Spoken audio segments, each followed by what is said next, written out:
né?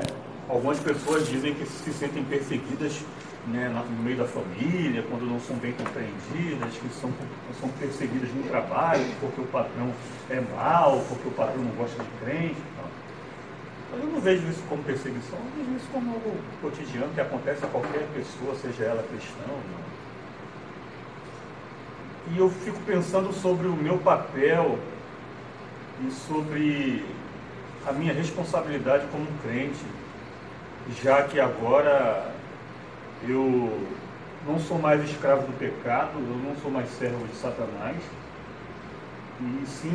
mas sim agora eu sou servo de Jesus. A gente discutia na escola dominical, discorria, melhor dizendo, na escola dominical, a gente pensava sobre essa questão de ser servo, né? do estar ligado a Jesus. As Escrituras vão dizer a nós que antes nós éramos escravos do pecado, nós fazíamos tudo aquilo que o pecado nos induzia a fazer, mas Jesus vem para nos libertar do pecado, da escravidão do pecado, né? E agora Ele nos faz servos dele. Nós agora somos escravos não do pecado, mas somos escravos de Jesus. A concepção de escravatura, né, ou de escravidão que nós temos é de contexto, né, americano, né, onde os países, né, ali da Península Ibérica, Espanha especificamente e Portugal, né, ao colonizarem a América do Norte e a América do Sul, né, vieram com esse conceito de escravatura, né, em relação aos negros lá da África e tal. E aí a gente tem essa imagem, né, daquela opressão, de agressão, né, da falta de dignidade, da violência absurda ao extremo. Mas o contexto de escravatura, né, de servidão que nós temos em relação a Jesus, é uma servidão de gratidão, é uma servidão em amor, né? A gente é grato a Ele e a gente está ligado a Ele pelo serviço, porque Ele pagou a dívida que nós tínhamos. Ninguém tinha condições de pagar, né, a dívida.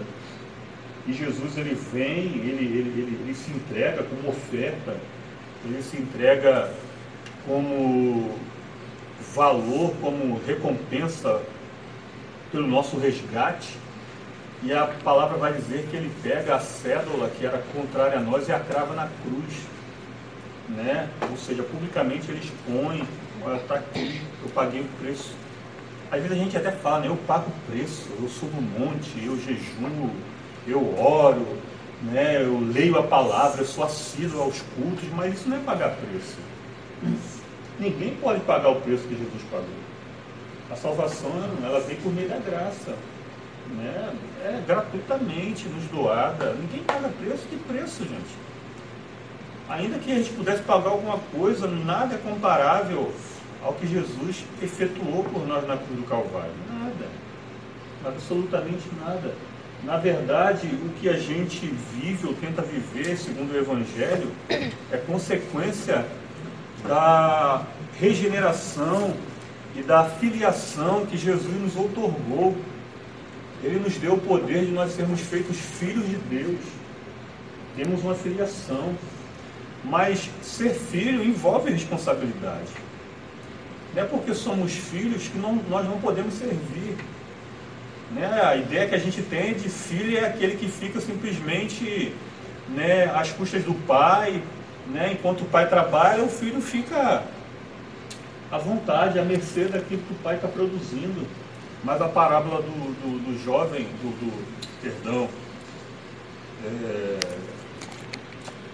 gente, esqueci o termo agora, do que sai gastando tudo.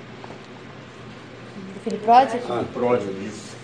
A parábola do filho pródigo, ela vai dizer que ele era filho, mas ele trabalhava para o pai.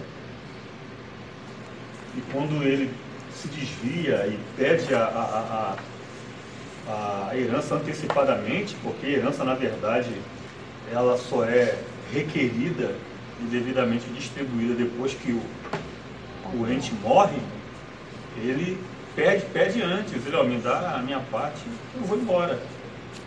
Ele gasta tudo, por isso que ele é um pródigo, porque ele sai gastando tudo. Né? Pródigo não é o filho que volta, não, pródigo é o filho que sai gastando.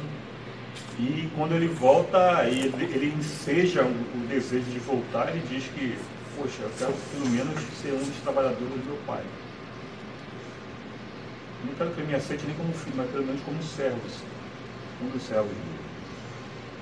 E esse conceito de servo, ele tem se perdido. A gente cunhou alguns termos, até que estão na Bíblia, mas a gente cunhou de maneira errada, que é eu sou filho do rei, né? Eu sou filho do rei, né? Eu sou filho do dono do mundo, sou herdeiro. E quando a gente sempre fala de herança, de herdade, a gente sempre vai materializar. Quer deixar a igreja vibrante é você falar de promessa, de herança, de bênção, porque a igreja sempre vai encarar herdade, promessa, herança no conceito físico e material. Se você chegar e dizer que Jesus nos abençoou com toda sorte de bênçãos, a igreja vibra, porque a igreja sempre vai materializar o conceito de bênção. E ser abençoado necessariamente não é ter aquisição de bens materiais.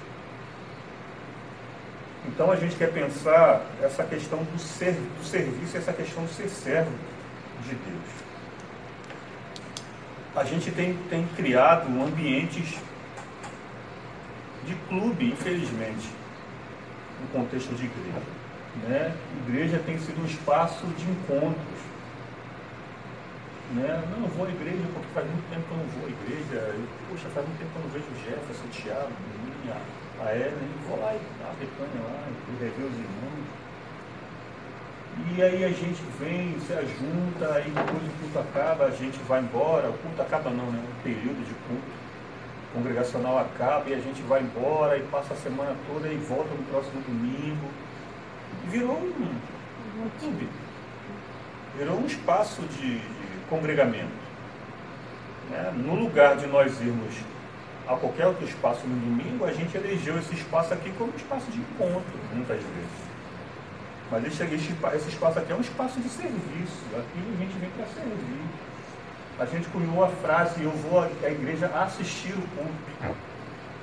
Se o assistir for no contexto de servir, ótimo, mas não é assim que as pessoas têm pensado. Eu vou assistir, as pessoas vêm como espectadores de culto. Não, eu vou, aí as pessoas sentam, nós sentamos, aí a gente fica, né, esperando ali o que o Ministério de Louvor vai fazer, aí depois a gente vem esperar o que o pastor vai pregar, e aí a gente recebe a bênção apostólica e a gente vai embora. Mas não foi para isso que Deus nos salvou.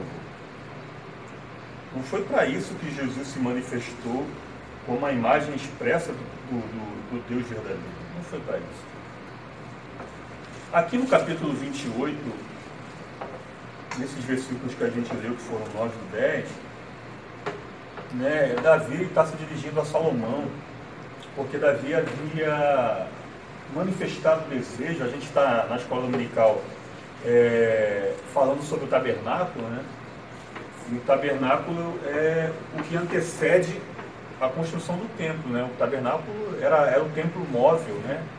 No deserto ali. Quando o povo se estabelece como, né, nação, né, em Canaã, como um povo mesmo forte e tal, ali bem estruturado, Davi ele vai manifestar o desejo de construir um templo a Deus. Só que Deus o impede de fazer isso, porque Deus vai dizer a ele que as mãos dele estavam manchadas de sangue e ele é um homem de guerra, né? E aí, alguém, não sei se foi o pastor que pegou certa vez aqui na Betânia, que pessoas de guerra não constroem nada para Deus. Acho que foi mais ou menos isso. Porque nosso Deus é um Deus que, apesar de ser chamado o Senhor dos Exércitos, ele é conhecido como Deus de paz. E então Salomão ele vai assumir a responsabilidade de construir o templo. Então Davi ele vai orientar Salomão aqui nesses últimos versículos do capítulo 28. E ele então vai dizer: tu, meu filho Salomão, conhece o Deus de teu pai. Conhecer o Deus de teu pai. O interessante é que Davi está dizendo para Salomão ter experiências com Deus. Davi tinha experiências com Deus. Ele é chamado de um homem segundo o coração de Deus. Um homem que vai entender muito bem o coração da lei. E lá no Salmo 51 ele diz: Senhor, tem misericórdia de mim. Tem misericórdia de mim, segundo a multidão da sua misericórdia. Porque o coração da lei sempre foi misericórdia. Apesar de Davi ter cometido os crimes, os pecados que cometeu, Davi era um homem que tinha relacionamento com Deus. Ele sabia quem era o Senhor. Ele vai dizer certa vez: Senhor, na tua ira, lembra-te da misericórdia. É por isso que Deus vai dizer a Natã, né? E Natã vai dizer: olha, escolhe, quer cair nas mãos de Deus ou quer cair nas mãos dos teus inimigos? Ele: não, cair nas mãos de Deus, certamente, porque os meus inimigos não terão misericórdia de mim. Ou seja, Davi entendia sempre que Deus era misericordioso. E ele vai dizer: conhece o Deus de teu pai.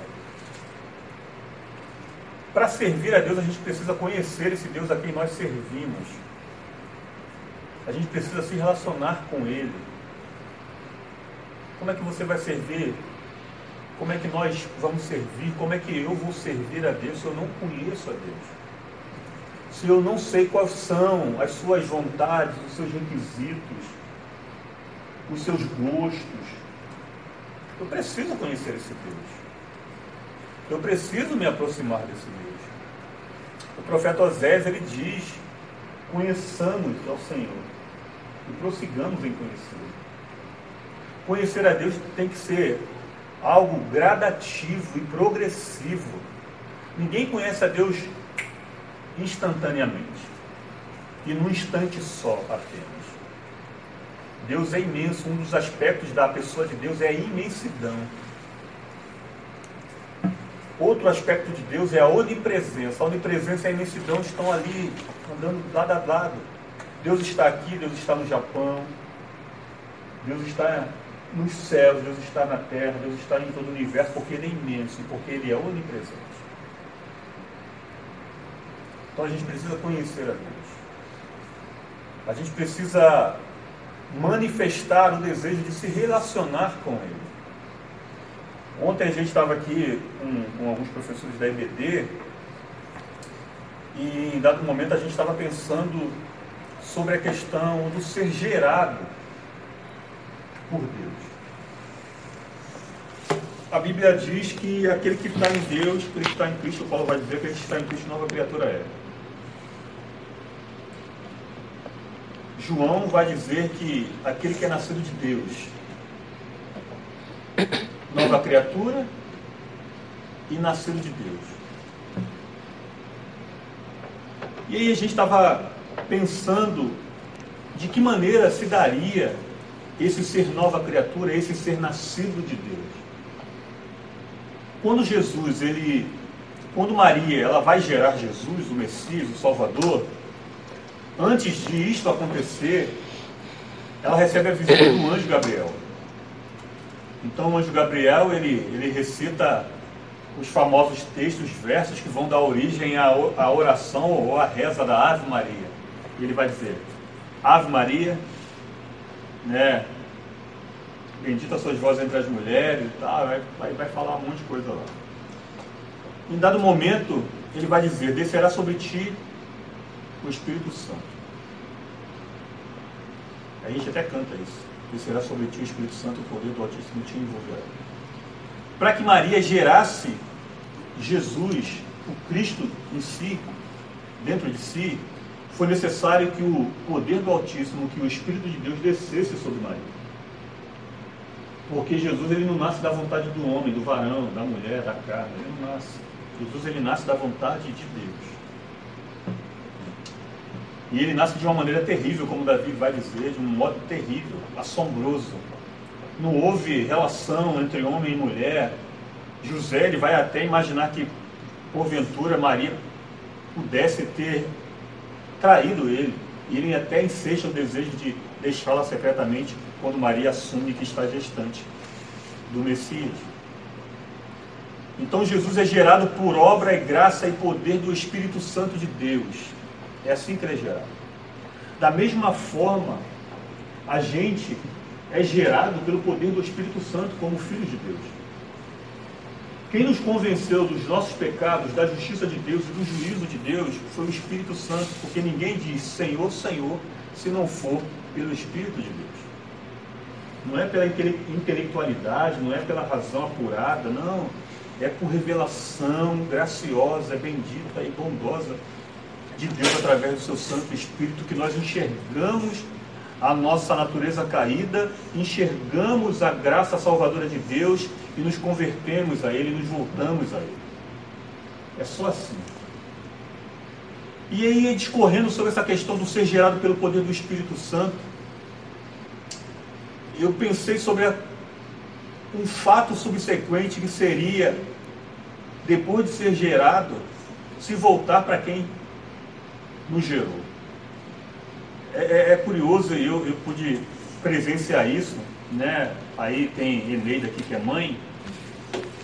Quando a criança nasce e que o médico coloca a criança nos braços, no colo da mãe, automaticamente a criança se volta aos seios da mãe. E de maneira instintiva, a criança, ela procura o seio da mãe para sugar o leite da mãe. E eu vi Bernardo tentar fazer isso com a mãe. Como Joselma fez cesárea, o leite não é produzido automaticamente, porque o organismo demora um tempo para entender que a criança nasceu e para produzir ali o leite. Mas Bernardo nasceu, o médico colocou e procurou o peito, e procurou o leite. Ou seja, ele procurou o alimento através daquele que o gerou. Então, se nós fomos gerados por Deus, pelo poder do Espírito Santo, automaticamente nós precisamos e devemos nos voltar a Ele, porque quem nos gerou foi Ele. Para sermos alimentados, criados, alimentados por Ele. Não tem como. Não é lógico. Como é que nós dizemos que fomos nascidos de novo, criados à nova imagem e semelhança de Deus, conforme a imagem do seu Filho? Recebemos o espírito de adoção e a gente não se volta para Deus. Não tem como. Isso é incoerência espiritual. Então a gente precisa pensar sobre o que está acontecendo conosco. Nascemos de novo? Isso é uma verdade? Sim ou não, gente? O novo nascimento foi instaurado em nós? Sim ou não? Pode falar. Sim ou não? Sim, fomos gerados pelo poder do Espírito, pela palavra, nascemos de novo. Então, como novos gerados, novos nascidos, precisamos nos voltar para aquele que nos gerou instintivamente, porque é assim que acontece. Precisamos nos voltar a Deus, precisamos fazer como Davi disse a Salomão, precisamos conhecer a Deus. Aí tem aqui Ralph e Eneida, que geraram Evelyn, Ellen e David. Ralph teve sua experiência com Deus, Eneida também, Evelyn. Ganhou um pontinho. A experiência do Ralph, o conhecimento que o Ralph tem de Deus, não é passado para vocês de maneira empírica. De maneira teórica, sim. Mas de maneira prática, experimental, vocês precisam ter experiência com Deus. Bernardo, ele precisa conhecer o Deus do pai dele, que vai ser não somente o Deus do pai dele, mas vai ser o Deus dele. Abraão, Deus era conhecido por ser Deus de Abraão, de Isaac e de Jacó, ou Israel. Mas Deus, agora, ele é Deus de todo aquele que invoca o seu nome. Então a gente precisa se voltar para Deus. A gente precisa conhecer Deus. O meu Deus, ele não pode ser o Deus da minha mãe. Não, a minha mãe é mulher de oração. Ora por mim, mãe. Não, eu preciso desenvolver relacionamento. Isso é uma coisa necessária. E é uma coisa que é lógica, faz parte da desenvoltura, do desenvolvimento da vida cristã. Aí eu queria ler outro texto com vocês. Eu queria ler outro texto com vocês já no Novo Testamento, em relação em que consiste esse conhecimento de Deus. Eu queria que vocês abrissem lá em Filipenses. Perdão, Filipenses não. Filipenses é João, Evangelho de João, capítulo 17.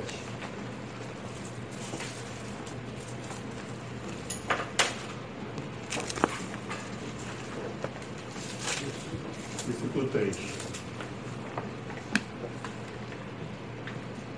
Evangelho de João, capítulo 17, versículo 3, nos diz assim: e a vida eterna é esta, que te conheçam, a ti só, por único Deus verdadeiro, e a Jesus Cristo, a quem enviaste. Repetindo: e a vida eterna é esta, que te conheçam, a ti só, por único Deus verdadeiro, e a Jesus Cristo, a quem enviaste. Nisto reside a vida eterna, em conhecer a Deus como o único Deus verdadeiro, e a Jesus Cristo, a quem Ele enviou. Conhecer a Deus implica em ser ou em ter sido salvo por Ele. Ninguém consegue conhecer a Deus se Deus não se fizer conhecido daquele que deseja, ou daquele que é alvo da graça. Nisto consiste a salvação, nisto consiste a vida eterna, que conhecer a Deus. Às vezes a gente fica filosofando, tentando teologizar sobre a questão de o que seria conhecer a Deus. Ter vida eterna, ter a vida de Deus em nós. Nisto reside a vida eterna, nisto está a concepção de conhecimento da pessoa de Deus. A gente vive num momento da história da humanidade que a gente busca conhecimento a todo momento e de maneira muito instantânea. E está aí o Google para facilitar a nossa vida. Antes não, né? A Thalia que é novinha, tem 15 aninhos, é isso? 14? 15 aninhos, já pegou o Google, né? Já pegou lá os e-books lá da vida, facilitou. Mas no ensino médio, antes, tinha que ir para a biblioteca. E tinha que procurar o livro lá. Agora não, agora você baixa o livro lá, está lá digitalizado. Livro, livro, tá tudo lá com o resumo, né? O trabalho, tem gente que cola, copia, Ctrl-C, Ctrl-V, tudo lá. A gente vive uma geração que é a geração do conhecimento instantâneo. Né? As informações estão sendo veiculadas de uma hora para outra, acontece um fato no Oriente Médio, instantaneamente já está na rede e você já sabe de maneira online. Antes não, tinha que ser... mandar uma carta, esperar a carta chegar se não fosse extraviada, né? Hoje a questão é muito instantânea, né? Hoje você quer fazer até um estudo bíblico, você vai para a internet, tem um monte de estudo lá, né? Hoje tem Bíblia de estudo, hoje tem livros que nos auxiliam, né? Livros que falam de Deus, que falam de Jesus, que falam de oração, que falam de igreja, que falam de pastor, que falam de casamento, de namoro, de noivado. O conhecimento está sendo multiplicado. Eu sigo alguns pastores da teologia reformada, né, alguns pastores presbiterianos, batistas, e eles são realmente muito sábios, né, no conhecimento das Escrituras. Mas às vezes eu sinto, não sei se é uma impressão enganosa da minha parte, eu sinto às vezes um certo ar de altivez em relação ao conhecimento das Escrituras, sabe? Essa questão da teologia, porque é um outro ramo da teologia, né? Que é a teologia reformada e tal, da eleição, da graça e tal, né? Que é até bíblica essa teologia, mas às vezes eu sinto um certo, sabe, como se todo mundo tivesse errado e, enfim. E aí eu fico pensando o que a gente faz com tanto conhecimento que a gente tem requerido e que a gente tem obtido. O que a gente faz com tanta leitura bíblica? O que a gente faz com tanta oração que a gente diz que faz? A gente preza por essa questão do conhecimento da pessoa de Deus, por um desenvolvimento de uma relação ajustada com Deus. Mas essa relação ajustada com Deus, esse conhecimento progressivo da pessoa de Deus, ele tem que nos impulsionar. Ele tem que nos levar a sair do estado de inércia, do estado de prostração. Não existe conhecimento de Deus sem trabalho. Não existe conhecimento de Deus sem movimento. E quando eu falo movimento, eu não estou falando do Benny Hinn que está no Maracanãzinho fazendo as pessoas caírem, não. Eu estou falando do movimento do serviço, da obra de Deus, dessa coisa militante. E aí eu lembro dessas igrejas que estão sendo perseguidas na África, no Oriente Médio, nos países que estão fechados como o Irã, como a Coreia do Norte. Aí eu fico pensando, que papel é o nosso? Que Deus é esse que a gente diz que conhece, que desenvolveu o relacionamento? Que Deus é esse, gente? Aí Jefferson estava falando agora há pouco sobre o adiamento do culto, né, para o segundo domingo do mês de março. E o culto foi adiado justamente por conta do almoço. O culto foi adiado porque, em princípio, né, o pastor até falou, não, o almoço de missões vai ser adiado. Na quarta-feira ele falou isso e perguntaram o culto. Não, o culto permanece do jeito que está e tal. Só que depois as pessoas pensaram o seguinte, poxa, mas se a ceia for num dia e o almoço no outro, não vai ter gente para almoçar. Então a gente precisa agregar tudo. Aí eu fico pensando, fazer missões, servir a Deus, pregar o Evangelho, estar restritamente ligado a contribuir financeiramente, a comer para que alguém receba dinheiro. Aí, né, eu ouvi muito isso, não sei se ainda, né, existe isso, mas eu ouvia muito, se você não pode ir, contribua. Né, se você não pode ir, ore. Mas quem disse que a gente não pode ir? O jogo da perna, não sei o que, é bem assim. Ore e contribua, tem outra uma hora. É uma hora. No final, se você não puder, Contribua. Mas quem disse que a gente não pode? O que nos impede de ir? O que nos impede de sair do lugar? Jesus falou, olha, comece em Jerusalém, comece aí, irmão. E vai abrindo. Comece mais próximo da sua casa, do seu núcleo, e vai abrindo. Samaria. Vai indo. Mas parece que faz bem às nossas consciências. Não, eu comi o almoço de missões e o dinheirinho que eu paguei vai para o missionário lá e Deus abençoe o missionário.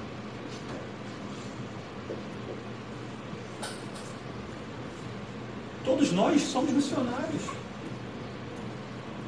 Todos nós fomos levantados e recebemos uma delegação para irmos pregar o Evangelho, ensinando e batizando. A gente precisa fazer isso. A gente precisa sair desse estado de prostração, dessa coisa morna, porque Apocalipse vai dizer que Deus ele não gosta do morno. O morno não desce bem no estômago de Deus, entre aspas. Deus vomita. E Deus vai falar, olha só, eu queria que vocês fossem mornos, quente ou frio, mas vocês são mornos. E aí eu fico pensando, eu tenho pensado muito, sabe? Porque assim, eu fico, Deus tem misericórdia de mim, tem misericórdia de mim. Porque que tipo de conversão foi esta que foi efetuada na minha vida? Que tipo de relacionamento é esse que eu tenho com Deus que não me incomoda, que não me faz sair do lugar, que não me faz ficar insatisfeito com a situação em que eu estou vivendo?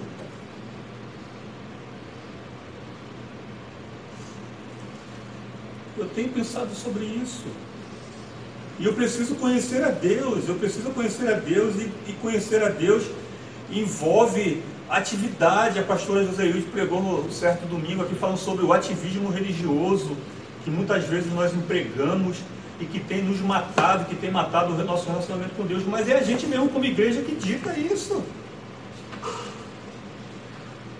Domingo tem culto, terça-feira tem célula, quarta-feira tem culto. Aí quinta tem célula em outro lugar, sexta-feira tem oração, aí sábado tem culto de departamento, aí a gente volta no domingo de novo. Isso é o quê? Isso é ativismo. Não, mas aí eu sirvo a Deus na Betânia. Não, gente, servir a Deus é servir a Deus com toda a integridade da vida. Servir a Deus é estar à disposição dele, conhecer a Deus é estar à disposição dele. Ele diz, eis-me aqui, envia-me a mim. O Samuel, não o nosso Samuel que está aqui, quando por 3 vezes Deus o chamou, Samuel, o Eli vai falar para ele assim, olha, quando você ouvir de novo, você diz, eis-me aqui. Porque Samuel era menino, ele não tinha experiência com Deus, ele não era um sacerdote, né, um profeta experiente, né, já maduro como era ele. Então, olha, eis-me aqui, diga, eis-me aqui. E aí a gente precisa dizer para Deus, aqui e agora, Senhor, eis-me aqui. Eu estava conversando com a Joselma um tempo atrás, e aí eu estava pensando sobre o Bernardo. A gente projeta, né, na vida dos nossos filhos que eles recebam, né, os melhores estudos, né, estudem nas melhores escolas, colégios e faculdades. E eu projeto muita coisa para o meu filho, né? Às vezes eu tenho até que ter cuidado, porque às vezes você projeta coisas no seu filho que você foi frustrado no passado, né? E como eu fui frustrado? Tem muita frustração que a gente precisa curar aqui nessa aula. Eu falava com a José, mas se Deus pegar o nosso filho e levar o nosso filho lá para os confins da terra para sofrer por amor do Evangelho, a gente vai ficar satisfeito. Porque o que eu idealizo para o meu filho é que ele faça a melhor faculdade que ele puder fazer, se gradue, se pós-gradue, seja doutor e pós-doutor, e que vá, né? Vai embora, vai para Harvard, vai, né, esse negócio aí, Boston, vai lá para Oxford, vai meu filho. Mas a Bíblia diz que os nossos filhos são herança do Senhor. Né? Os nossos filhos são como flechas, né, na mão do valente. Né? E o valente direciona o filho. E se Deus quiser pegar o meu filho e levar meu filho para sofrer, para padecer por amor ao Evangelho? Será que a gente ficaria satisfeito? Será que a gente tem criado os nossos filhos para servir a Deus ou para servir a este mundo? É porque os filhos, né, das pessoas de maneira geral deste mundo, eles criam os filhos para serem grandes empresários, executivos, né, trabalharem nas multinacionais mais poderosas desse mundo. Né? Não tem nada de errado ganhar dinheiro, ter uma vida digna, não tem nada de errado. Mas será que a nossa vida está devidamente desapegada desse mundo? Será que realmente a gente está disponível para Deus? Natália, você agora está no PH, né? Graças a Deus. Você deseja fazer o que de graduação? Ela está não decidiu ainda. Não decidiu, né? Tem 3 anos para decidir, né? É, mas eu queria fazer história. História. Mas se Deus falasse para você de maneira tácita, explícita, Natália, quando você terminar o seu ensino médio no PH, eu vou te levar para pegar o Evangelho lá na Síria. Primeiro que nós vai morrer. Lá perto, Me leva lá. ali perto do Estado Islâmico, ali no Irã. Não, o Irã está mais lá do que o Estado Islâmico. Primeiro que Dona Vera Eu estou usando você como figura, porque não, eu já tô. né, a sua vida tá borbulhando, né? Tá borbulhando, você, né, tá entrando no ensino médio agora, né, aquela coisa, idealizando um monte de coisa. Mas Deus pode fazer isso comigo. E eu falo o tempo todo com a Joselma, Joselma, você está livre. Né, porque a Joselma, né, fez concurso para a prefeitura, está lá na prefeitura, aí fez outro, passou, e está naquela iminência, às vezes fica ansiosa, né, para ver se vai ser chamado, será que esse novo prefeito vai chamar? Dona Será Vera que também vai fica parar? assim. não sei o quê. Aí eu fico olhando para Joselma, mas eu falo, Joselma, não fica ansiosa. Se for da vontade de Deus, vai. É porque não é você, eu sei quem sou eu, meu. Mas se Deus falar assim, larga tudo e se vai embora. Se Deus mandar eu depender de oferta de missionária, e aí? Não estou falando da Betânia não, porque oferta de missionária é todo lugar. Se Deus mandar, e aí, gente? Eu não digo que eu tenho um relacionamento com Deus, eu não digo que eu conheço a Deus, eu não digo que não vivo eu, mas Deus vive em mim através de Cristo. Não digo eu que eu sou servo do Senhor.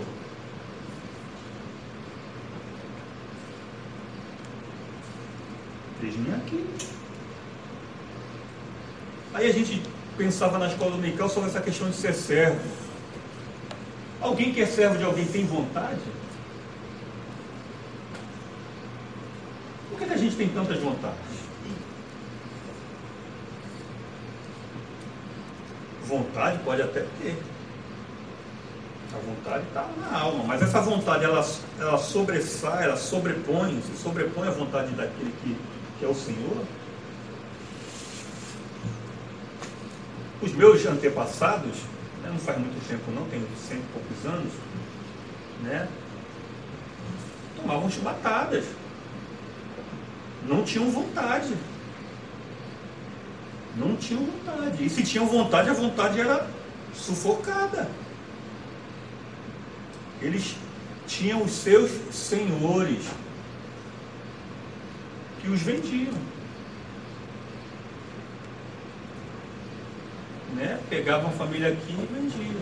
Vai para lá, você agora é de fulano, você foi vendido, fulano te comprou, ele é teu senhor. Graças a Deus eu nasci, né, um século e pouco depois, graças a Deus. Mas aí a gente fica pensando, somos servos do Senhor. Ele nos comprou, Bruninho. Ele pagou a dívida que era impagável. Ele nos resgatou das trevas. Ele nos comprou com o precioso preço do seu sangue. Temos ou não vontades agora? A nossa vontade está condicionada a nós mesmos ou está condicionada àquele que nos comprou, que nos redimiu, que nos remiu?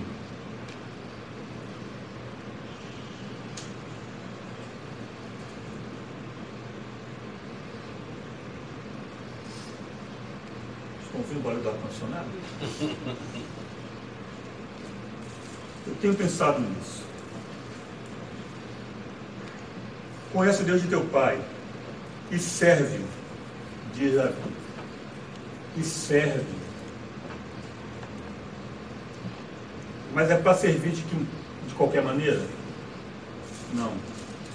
Davi diz, e serve-o com um coração perfeito. E serve-o com um coração perfeito. Meu coração é perfeito? Seu coração é perfeito? A Bíblia diz que enganoso é o coração do homem. Mas aí a gente tem que pensar no contexto.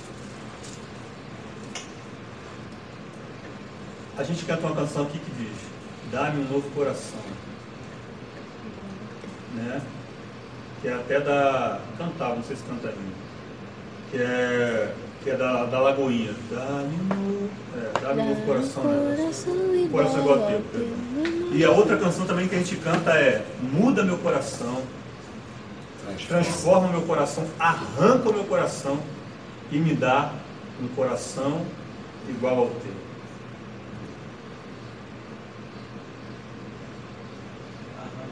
Será que Deus arrancou o meu coração? Será que Deus me deu um coração igual ao dele? Meu coração, será que ele pulsa na frequência cardíaca do coração de Deus? Ou será que meu coração ele tem taquicardia, arritmia, ele pulsa descompassado?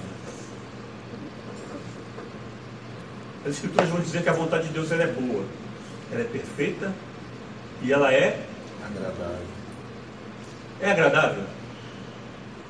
A Bíblia diz que Deus agradou moer Jesus.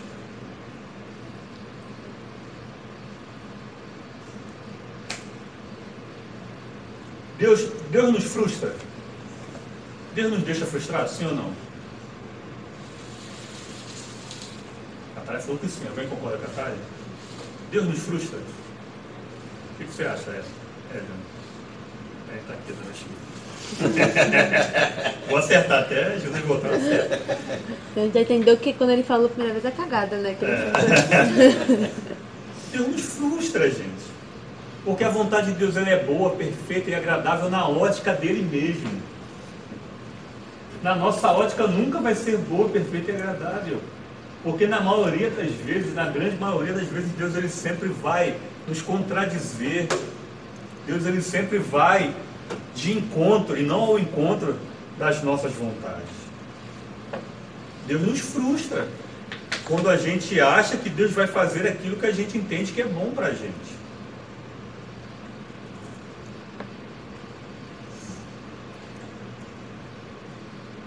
E Ele nos deu um novo coração. Em outra versão, aqui está como serve com um coração perfeito. Em outra versão diz um coração íntegro. Um coração inteiro. Que é o que Deus ele vai falar de Jó. Homem íntegro. As Escrituras vão nos dizer que a gente precisa, se entregar a Deus de maneira íntegra. Espírito, alma e corpo devem estar no altar de Deus. Num raciocínio lógico, num raciocínio ocidental, com um pensamento muito grego, muito helênico, a gente tem essa questão do seccionar as coisas, dividir, separar as coisas. A gente separou a nossa constituição em espírito, alma e corpo. Em psique, em pneuma e soma. Aí vem a derivação da palavra psicossomática, doenças que são manifestadas no corpo, por conta de uma alma oprimida, abatida, devidamente traumatizada por conta das demandas existenciais da nossa vida. Mas a nossa vida é uma só. A gente tem a gavetinha da questão emocional, dos nossos sentimentos, a gente tem a gavetinha das coisas materiais, das coisas físicas, e a gente tem a gavetinha do mundo espiritual, que a gente diz, isso aqui é a gavetinha de Deus. A gavetinha da alma e a gavetinha do corpo é comigo, do físico é comigo, a gavetinha do centro do espírito é com Deus. Não. Tudo que há em nós, bendiga o seu santo nome. Tudo que há em nós. O salmista vai dizer, tudo que há em mim, todo o meu ser, bendiga, declare a glória de Deus, exalte o louvor da glória dele. Toda a nossa vida precisa ser inteira diante de Deus. Não podemos servi-lo e nem muito menos conhecê-lo pela metade. O desejo de Deus sempre foi que nós o conhecêssemos. Desde que Ele criou o homem, o primeiro homem. Quando Ele cria Adão, antes de criar Adão, ele coloca no centro do jardim a árvore do conhecimento. Do bem e do mal.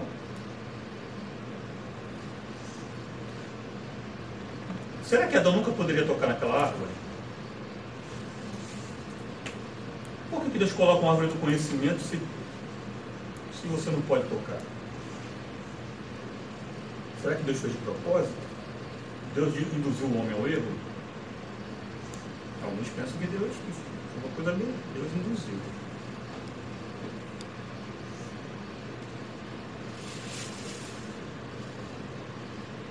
As Escrituras vão dizer que Deus ele se relacionava com Adão sempre no final de cada dia.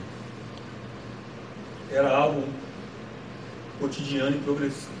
Até que pelo pecado isto foi quebrado.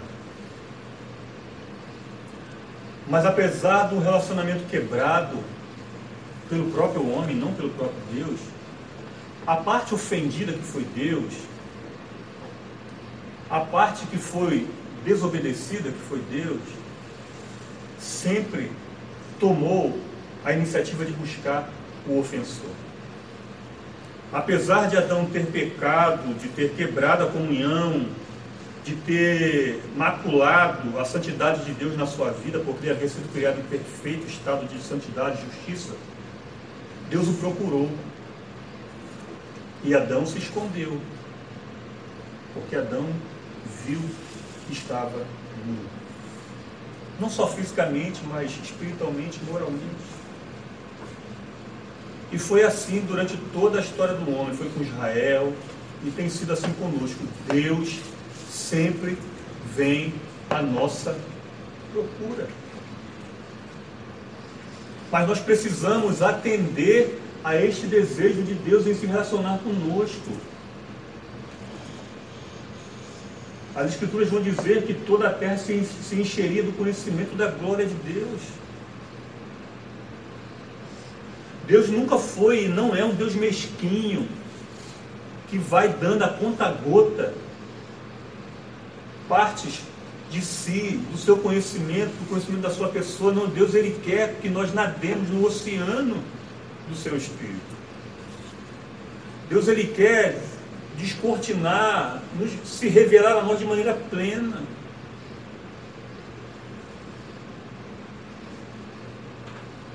Não é o desejo de Deus em que nós tenhamos uma vida muito miserável no sentido do conhecimento da sua pessoa. Às vezes a gente vive de maneira muito ingrata, muito indigna nessa vida, sabe? Às vezes a gente trabalha para pagar conta, sabe? Às vezes a gente rala pra caramba para poder ter algo melhor dentro de casa, e tem que suar, e tem que ralar e tal. E às vezes vai vivendo aquele sofrimento de ter que trabalhar, acordar cedo, dormir tarde e tal. Não, Deus tem pra gente algo que é abundante. É algo que é recalcado, é algo que é sacudido, é algo que é transbordante. É algo que é pleno. Sabe? Ellen. Agora eu estou pensando.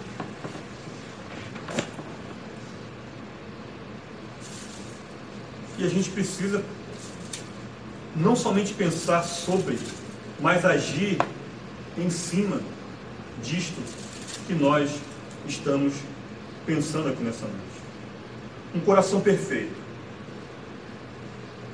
Um coração que não é mais enganoso.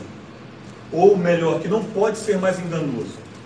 Porque quando as Escrituras vão dizer que enganoso é o coração do homem, não é de qualquer homem. Nós que agora somos de Deus, nós que agora somos de Cristo, o nosso coração não pode ser enganoso. Porque nós não agimos mais segundo a nossa própria vontade. Nós recebemos o Espírito Santo de Deus, nós recebemos a mente de Cristo.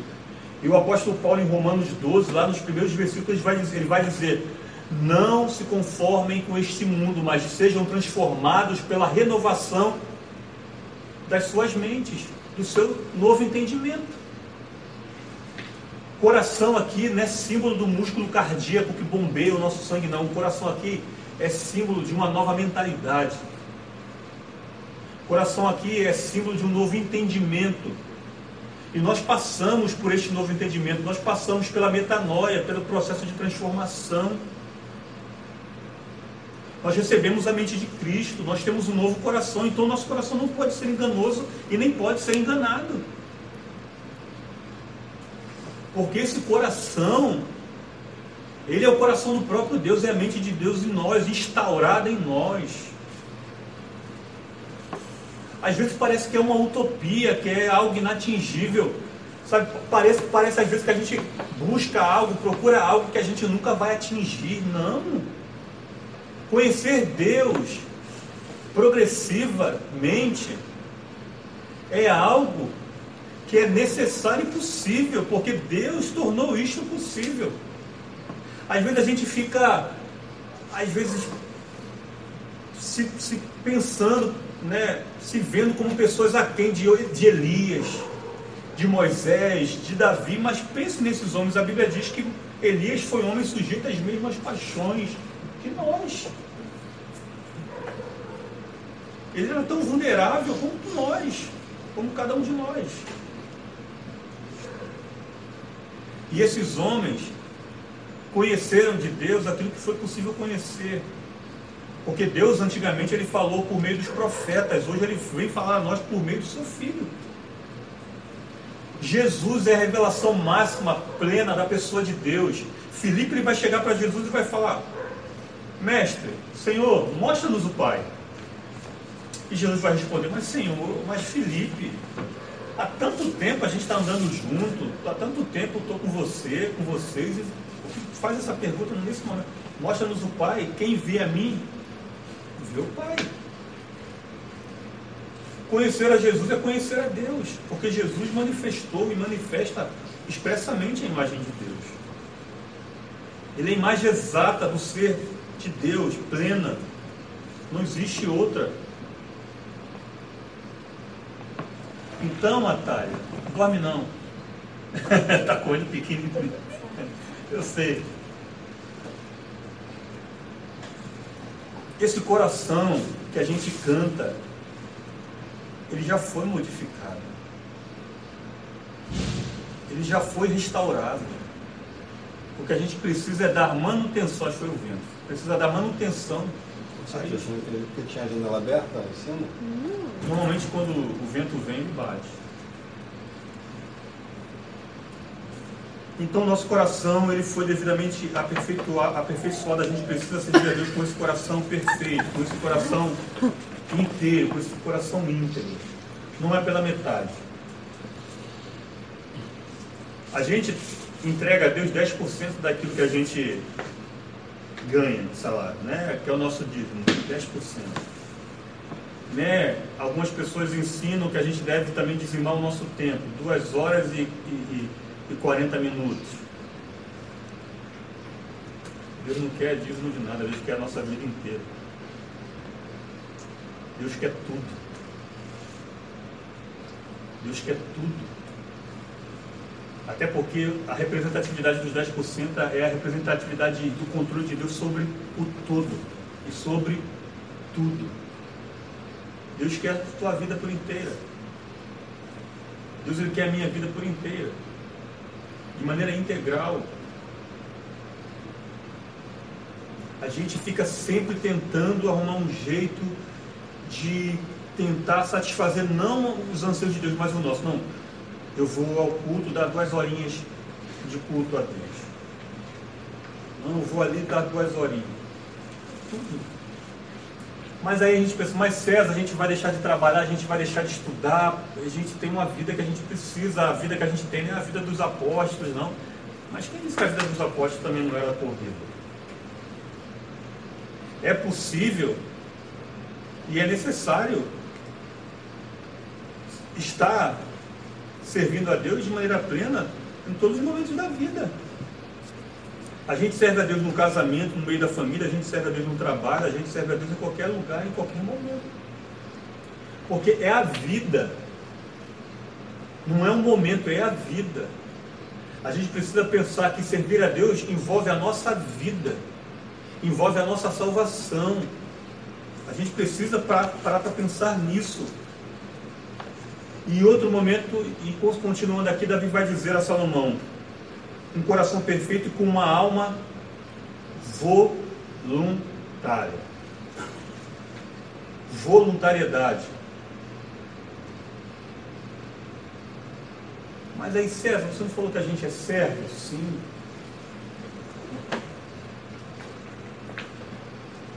A gente é servo. Mas quando a gente entende o conceito de servidão e a gente entende o conceito de filiação, a gente entende o que Jesus falou: não vos chamo mais de servos, e sim de amigos.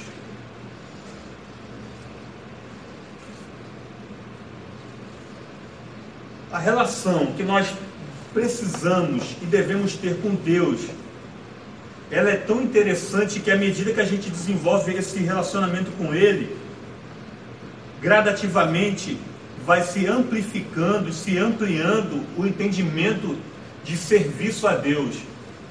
A gente não é só apenas servo, a gente passa de servo a amigo. A intimidade se estabelece e se amplifica à medida que a gente conhece e serve a Deus. E Jesus ele vai dizer isso: não chamo vocês mais de servos, e sim de amigos. Porque o servo não sabe o que faz o seu senhor. Não tem ninguém para mudar com barulho não, né? Ah, certo. Thiago foi. Foi. Teve que sair. Então a gente precisa seguir nessa linha e entender isso, que a gente precisa servir a Deus com uma alma voluntária. Eis-me aqui. Eis-nos aqui.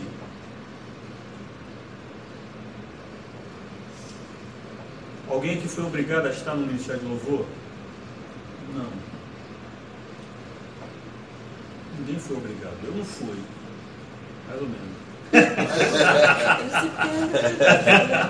Essa tem que falar, né? Ninguém foi obrigado. Você foi obrigado, Natália? Bruninho, você foi obrigado? Baruco, você foi obrigado? Você está aqui obrigado? Mais ou menos. Sério, gente, ninguém foi voluntário. E quem nos dá o maior ensinamento de voluntariedade é Jesus. Aí sim, a gente vai para Filipenses capítulo 2. E aí eu já começo a me encaminhar.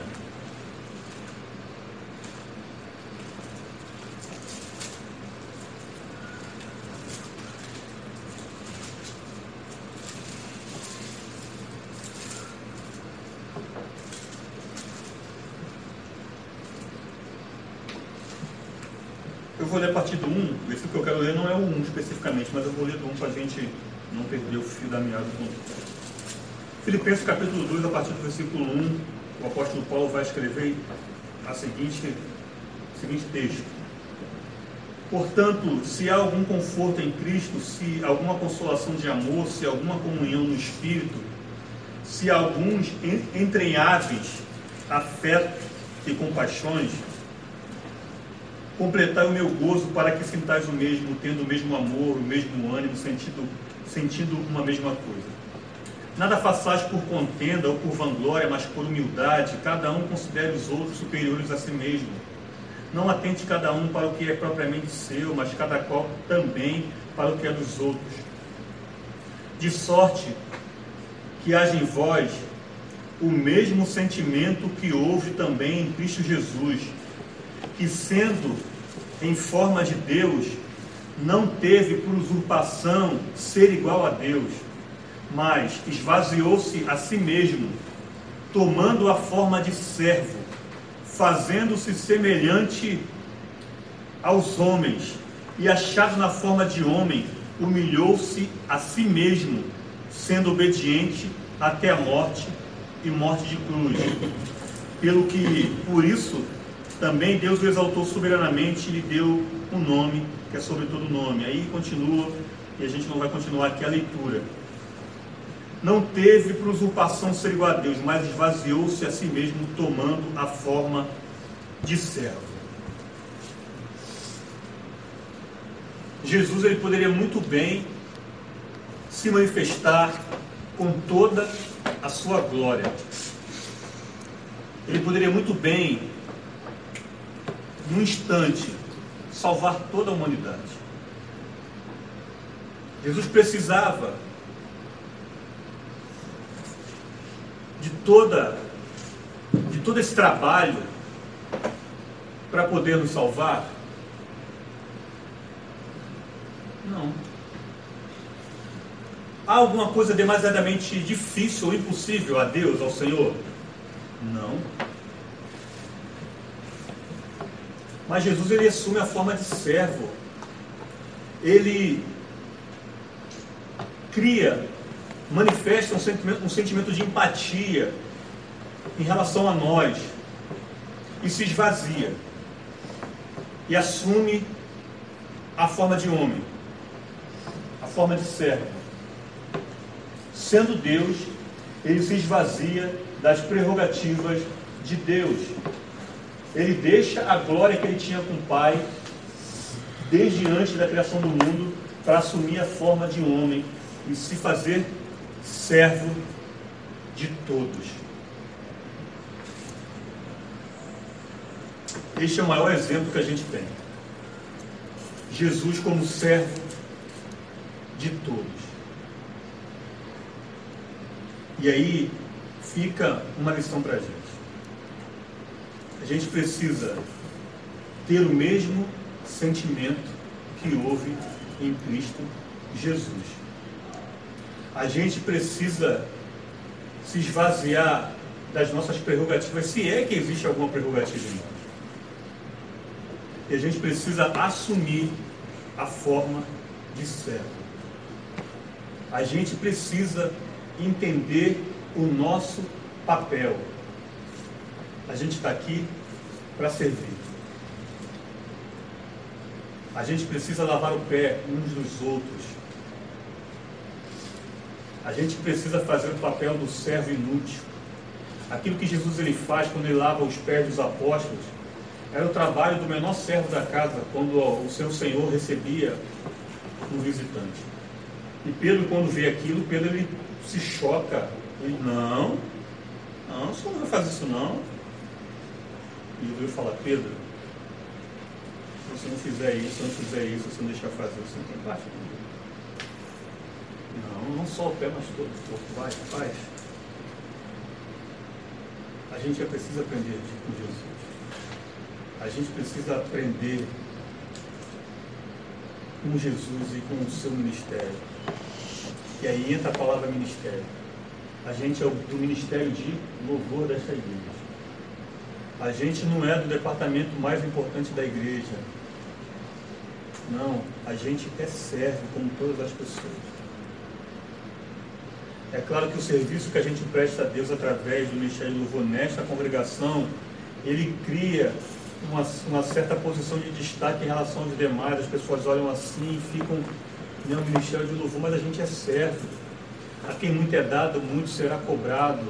Deus nos tem dado para que a gente possa servir as pessoas. A gente tem pensado sobre servir o outro. Eu estou aqui para servir você, Ellen. Eu estou aqui para servir Bruninha, Thalia, Jefferson, Evelyn, a nossa querida Pamela, Baruch, Neida, Ralph, Dinho, Samuel, nosso querido Hamilton. Cadê o David? David está aqui atrás. David também está aqui atrás, que eu estou vendo. Enfim, a gente está aqui para servir.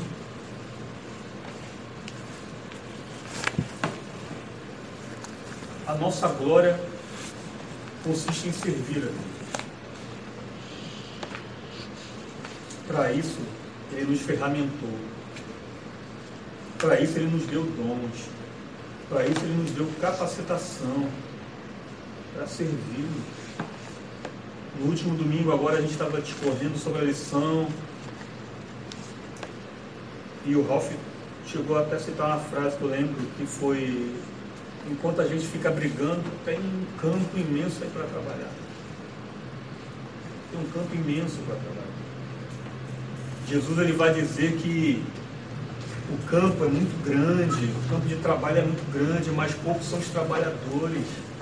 Sabe, tem muita gente brigando na igreja, sabe, na congregação por departamento, quer ser líder de A, quer ser líder de B, e entende que nisto consiste toda a função da pessoa.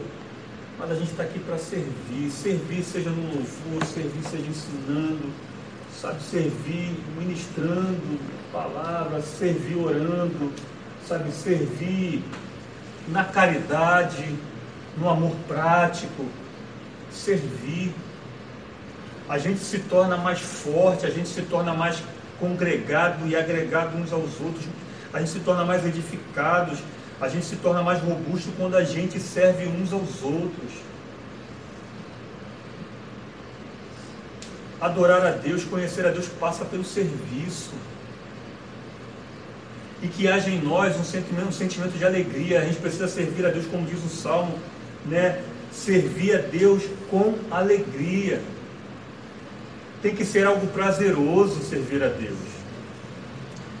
Se servir a Deus não envolve alegria, se existe pesar, aí a gente precisa repensar o nosso serviço, a gente precisa repensar, né, a nossa vida com Deus, o nosso relacionamento com Deus. Sabe, Baruch, tem que ser algo que provoque em nós alegria, sabe, espírito de gratidão, espírito de devoção, de amor, sabe, adoração. A gente precisa entender que a gente está diante de Deus, que a gente vive para agradá-lo. Este é o nosso objetivo, agradar a Deus em toda e qualquer situação. É agradar a Deus incondicionalmente. Mas eu estou triste, eu vou adorar. Ah, mas eu não estou bem, eu vou servir. Ah, mas eu não quero ministrar hoje.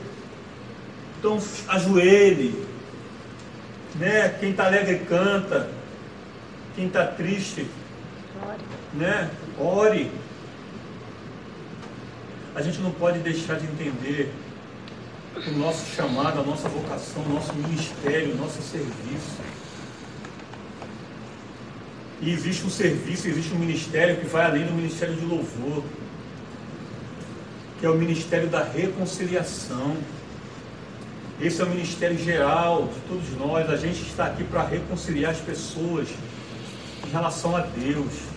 Somos ministros de reconciliação, que através das nossas vidas, que através do nosso serviço nesta congregação ou fora dela, que através do toque dos nossos instrumentos, das nossas vozes, que as pessoas sejam atraídas a Deus, que pessoas sejam reconciliadas a Deus para servi-lo também. Que nós possamos ser luz, que nós possamos ser sal, que nós possamos ser instrumentos de Deus para atrair pessoas. Que a gente possa sair das quatro paredes, que a gente saia desse, não das quatro paredes apenas, mas que a gente possa sair dessa caixinha que a nossa mente condicionou o nosso entendimento, que a gente seja liberto da religiosidade, da falsa religiosidade, porque a religiosidade ela faz parte. A religiosidade é a prática cotidiana, mas a religiosidade, quando ela não envolve serviço, quando ela não envolve vida, ela não serve.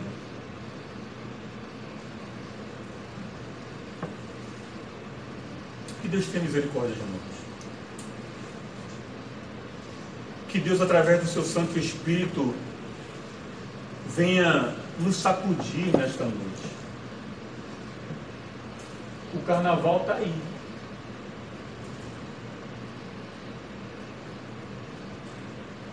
A tenda da congregação,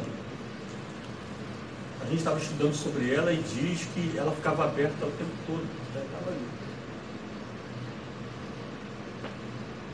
É bom viajar. Esse período de carnaval é um período que as pessoas normalmente têm um período maior de descanso, né? Fora do período de férias e tal. Né? Que a gente sai para, quando pode, para poder descansar, né? Vai à praia. Sai alguma coisa? Agora dá. Uns minutinhos.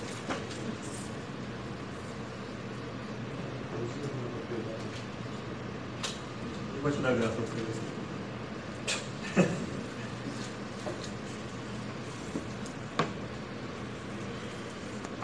A porta da tenda do tabernáculo ela ficava aberta. Eu estou falando do Santo dos Santos, não. Estou falando da porta da tenda. Ela estava ali acessível, ela ficava aberta 24 horas. É bom viajar, descansar? É bom, é ótimo. Eu confesso para vocês, se eu tivesse condições, eu também viajaria nesse período. Né? Não muito por mim, mas para a Josana que está lá trabalhando e tal, e queria dar uma arejada e tal.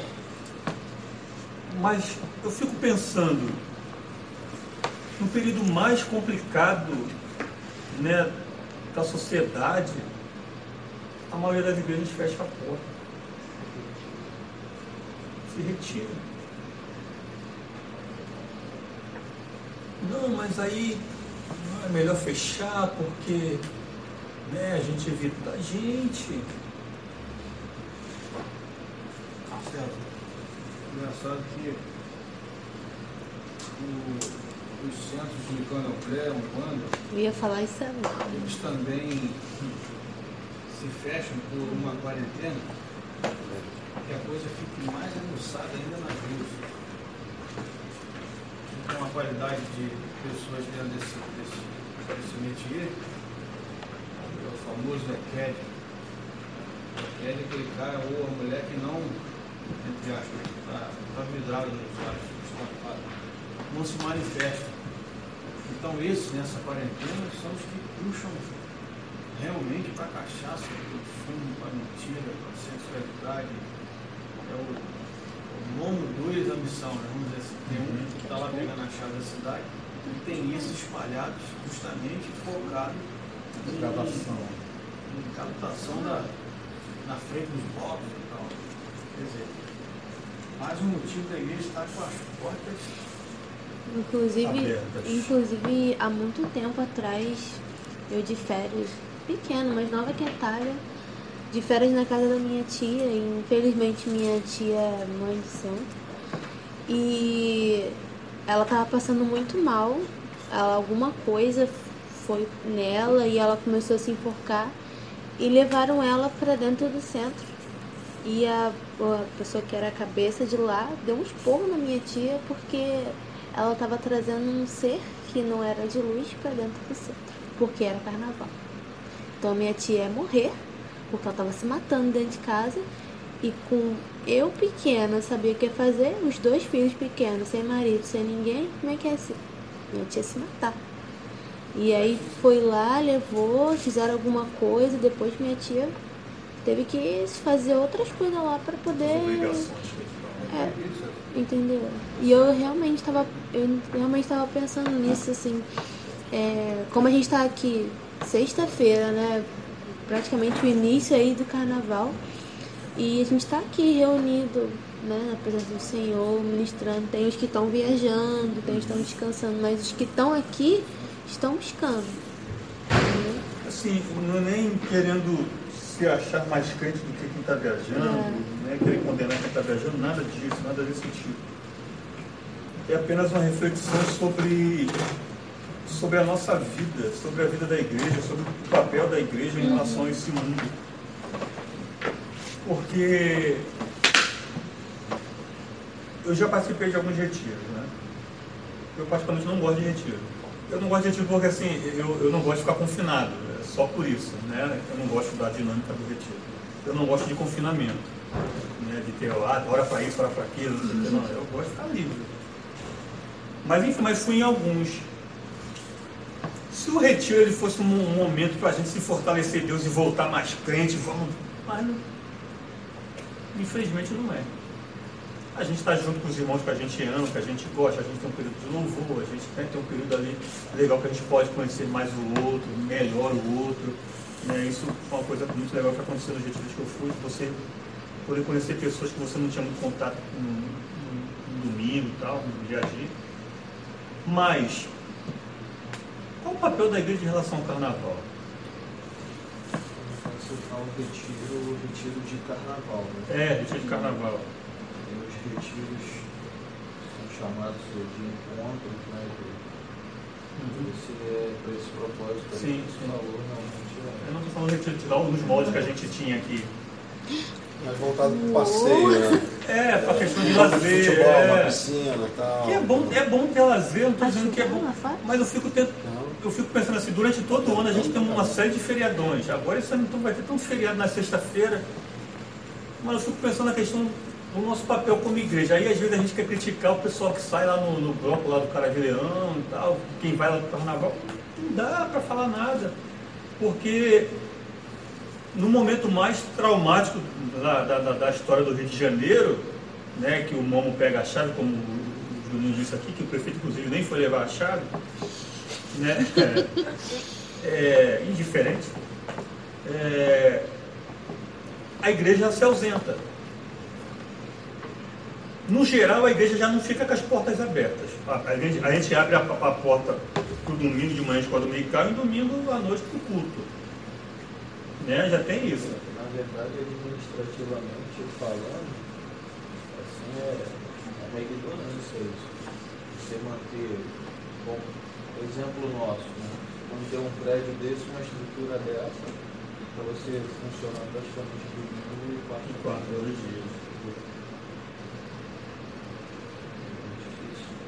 Você vai nas igrejas do centro, aquelas igrejas que são uma grande maioria históricas, as católicas, permanentemente abertas.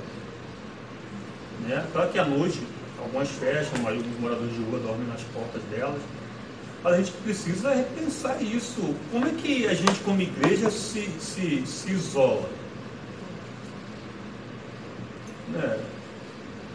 Que tipo de função, que tipo de exercício, que tipo de influência a gente tem sobre este momento do carnaval agora? Né? Porque as pessoas, é o momento que as pessoas vão se perder. As pessoas estão se perdendo, estão extravasando a carne. A depravação moral das pessoas, o volume, a intensidade, ela aumenta nesse período de carnaval. O que as pessoas fazem no dia a dia, nesse período, ela amplifica, ela fica muito, muito maior, muito mais intensa.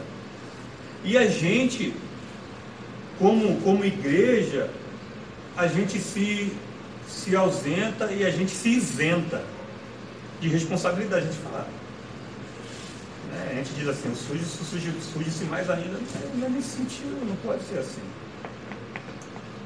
A gente precisa ser farol para esse mundo, a gente precisa ser lugar de abrigo, sabe? A gente precisa, né, de maneira grosseira falando, dar a cara a tapa. Eu acho que a nossa vida é muito confortável. Ela é muito confortável para a gente. É muito confortável ser crente na forma que a gente entende cristianismo. Sabe? É muito. Não tem trabalho, ninguém persegue, né? Aí, se alguém vai confrontar a questão, né, do casamento homoafetivo, do aborto, né, de temas que são contra a família, a gente diz que não pode falar nada, porque a gente tem que ser politicamente correto, e a gente vai deixando, e a sociedade, esse mundo caído, vai engolindo a igreja, e a igreja vai servindo como lugar, como segmento religioso da sociedade, um lugar de culto, onde as pessoas se reúnem, e a gente não faz mal a ninguém. A gente não faz mal a ninguém, né? Entre aspas, a gente não incomoda ninguém. Será que o diabo está incomodado com o nosso serviço? Será que... Hã? Não está nada, né? Será que o diabo está se perturbando? Pô, ali vem a igreja? Porque o negócio está difícil. E aí eu vou ler o texto aqui para terminar, e Davi continua dizendo: uma alma voluntária, porque esquadrinha o Senhor todos os corações e entende todas as imaginações dos pensamentos. Se o buscares, será achado de ti, porém, se o deixares, rejeitar-te-á para sempre. Se o buscares, serás achado. A gente precisa buscar. A gente precisa desenvolver essa busca permanente, constante. A gente precisa ser pleno, sabe? A gente precisa ser abundante de Deus, a gente precisa ser cheio. Sabe? A gente, né, eu converso muito com o Ralph e com o Jefferson sobre a questão do louvor, especificamente aqui na nossa congregação, né, e eles contam experiências que já tiveram, né, quando o louvor, sabe, era tão intenso, a vida da igreja, do grupo era tão intensa, era tão dedicada a Deus, que o próprio Deus ia enchendo, e quando eles viam o culto já tinha começado, e o louvor já estava rolando, e as pessoas já estavam quebrantadas. A gente precisa disso. A gente precisa dessa ambiência de Deus. A gente precisa já chegar e, né, não, o culto vai começar. Não, o culto, o fogo arderá continuamente sobre o altar e nunca se apagará. Sabe, o culto na nossa vida, ele não pode ser um momento de 2 horas, não. É constante. Essa busca de Deus, ela tem que ser constante, ela tem que ser atuante, ela tem que estar ali em movimento o tempo todo. Sabe? Então a gente precisa estar cheio de Deus, sabe? Eu acho que seria interessantíssimo esse momento que a gente está aqui, se fosse um momento de culto. Sabe, um momento... Sabe, onde é que o desvalido encontra abrigo, gente? Onde é que o que está seco, o que está sedento vai encontrar água para beber se as fontes estão fechadas? Como virão se não há quem pregue? Como é que as pessoas no carnaval vão ouvir a pregação do Evangelho e vão ser confrontadas pela revelação, né, do Evangelho de Deus, se no momento que as pessoas precisam, a gente se ausenta? A igreja fecha as portas, porque a igreja acha melhor não dar lugar ao diabo. Não, vamos evitar, porque de repente... É aí que a gente dá mesmo. Não, porque de repente entra um endemoniado aí e o pastor não vai estar. Por isso que... Quem disse que demônio só respeita pastor? Não, mas vamos evitar, porque se entrar um endemoniado, cadê o diácono? Não, quem disse que tem que chamar diácono? Liga para fora. Vai ligar para outra pessoa. Estou viajando. Então a gente precisa buscar a Deus, porque se nós o deixarmos, Ele também nos deixará. E aí eu termino de fato, de verdade, o versículo 10. Olha, pois agora, porque o Senhor te escolheu para edificares uma casa para o santuário. Esforça-te e faze a obra. O Senhor nos escolheu. O Senhor nos levantou para fazermos, para edificarmos um santuário. Nos esforcemos e façamos a obra de Deus. Amém, queridos?